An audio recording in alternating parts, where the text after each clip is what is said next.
If your home's been sitting on the market and you're wondering why buyers aren't making any offers, well, today's video is for you. And before you blame the market, before you blame interest rates, before you blame the economy, I want to share something that may change the way you think about selling your home.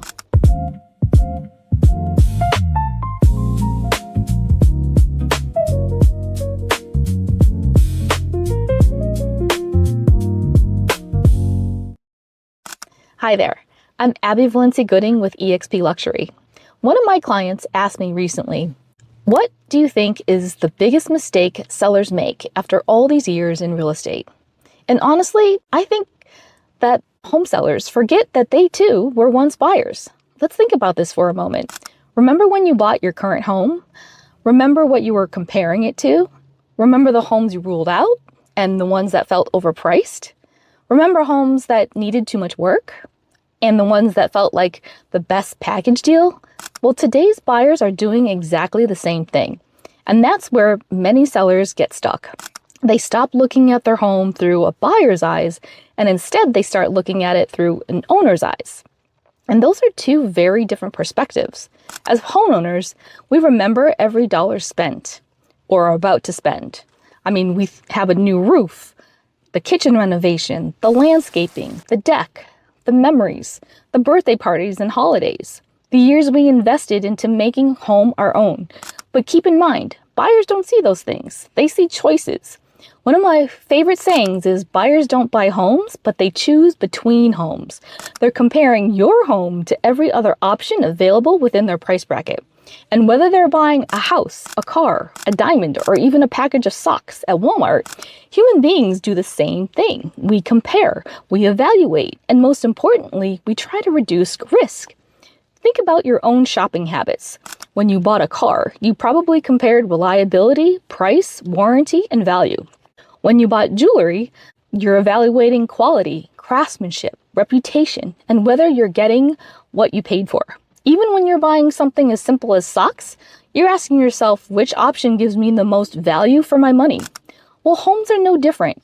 In fact, the higher the price tag, the more carefully buyers evaluate risk. And that's the four-letter word most sellers overlook. Risk. Buyers are constantly asking themselves questions like, is this home worth the asking price? Will I need a new roof soon? Will the central air conk out midsummer? And why is this home more expensive than the one down the street? Am I missing something? What happens if I overpay? That's why I often say buyers don't just buy homes, they buy confidence. Confidence in the condition, confidence in the price, confidence in the value, confidence that they're making a smart decision. If showings are low, buyers may not perceive enough value to visit. If showings are high, but offers are low, buyers may not have enough confidence to move forward. Either way, the market is communicating something, and our job is to listen, because homes usually don't fail to sell because of one thing. It's typically a combination of price, condition, competition, and buyer confidence. And the good news, most homes can be repositioned. Sometimes it's pricing, sometimes it's preparation, sometimes it's presentation, sometimes it's all three. But once you start seeing your home through a buyer's eyes, everything changes. After 22 years as an ICU nurse and nearly 2 decades helping families buy and sell homes, I've learned something interesting. Whether we're talking about healthcare, real estate, or everyday purchases, people are trying to answer the same question. Am I making a good decision? The sellers who understand that tend to achieve the best outcomes. I'm Abby Valencia-Gooding with eXp Luxury. If you want to stay updated on how buyers think in this market and a strategy for positioning your home, I'd be happy to have that conversation. Click the link below to book a free call with me, and remember, confidence is the cure for uncertainty. Thanks for watching, and I'll see you in the next video.